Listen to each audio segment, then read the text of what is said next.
Excuse-moi, Oui, tu travailles ici? oui, chez Gosling. Qu'est-ce que tu fais comme métier? Je suis développeuse front-end. Ah bah ça m'intéresse, est-ce que je peux venir voir ton quotidien? Et bah, carrément, suis-moi.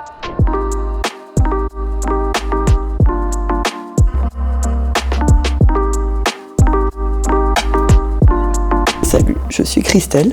Je suis développeuse front-end en reconversion depuis 2 ans. J'étais d'abord graphiste et ensuite community manager. Et pour moi, le développement web, c'était la continuité logique, surtout au niveau du front-end. Mon métier consiste à tout ce qui est visible côté client sur un site web ou une application mobile. Par exemple, quand on se balade sur un site, qu'on clique sur un bouton, qu'on survole une image qui a une animation, qu'on déplie un menu. Donc je m'occupe de vraiment le look d'une application ou d'un site. J'ai d'abord commencé par être graphiste quand j'étais très jeune. Je suis ensuite allée vers la communication et le marketing. J'étais community manager et content manager. Je faisais tous les plannings éditoriaux de réseaux sociaux de grandes marques. Et pour moi, le développement web, c'était la suite logique de mes métiers en fait. J'aime bien savoir comment les choses sont faites, j'aime bien avoir la main dessus, le contrôle dessus et pouvoir en faire un petit peu ce que je veux. Et aussi, ce qui m'intéresse dans ce métier, c'est qu'on apprend continuellement. C'est un challenge perpétuel, on doit se mettre à jour tout le temps et s'adapter aux nouvelles technologies et apprendre. Et je n'aime pas m'ennuyer dans mon travail. J'aime toujours avancer et apprendre. Ce que j'aime et ce que je déteste, ce sont la même chose. C'est les mêmes choses.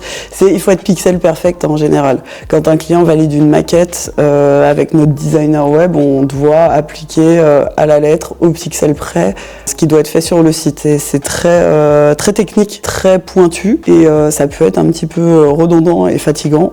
Et il faut pouvoir sortir la tête du projet pour pouvoir le voir dans sa globalité et appliquer tout à la lettre. Mais c'est ce qui peut être appréciable aussi une fois que le projet est fini, validé en ligne, on est assez fier de ce qu'on a fait. Donc c'est un peu ambivalent de ce côté-là. Mon outil préféré, c'est mon éditeur de texte.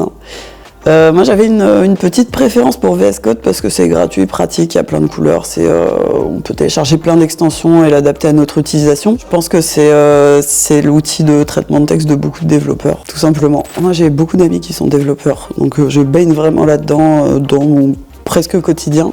Et en fait j'ai fait la piscine de l'école 42 pour voir si ça allait me plaire. Donc c'est un peu un genre de concours qui n'est pas vraiment un concours, c'est 1 mois d'exercice et de travail 7 jours sur 7, 24 heures sur 24. Donc je voulais vraiment me lancer dans le dur pour voir si ça allait me plaire et si ça allait pas me dégoûter. Et ça m'a pas du tout dégoûté. J'aimerais bien que de plus en plus de sites soient éco-conçus et soient accessibles pour les personnes en état de handicap. Ça serait l'idéal. Après, je sais qu'on parle beaucoup d'intelligence artificielle. En ce moment, l'intelligence artificielle n'a pas vraiment une empreinte carbone idéale. Donc ça serait bien que ça évolue aussi de ce côté-là et qu'on puisse s'en servir pour automatiser les technologies et produire des choses de manière plus rapide et plus efficiente. Pour moi, idéalement, ça serait vraiment l'éco-conception et l'accessibilité, la priorité. Mon conseil, c'est il n'y a pas d'âge pour se lancer. C'est pas un métier forcément masculin. Il tend à être de plus en plus féminin. Et mon conseil, ça serait de pas paniquer, vraiment.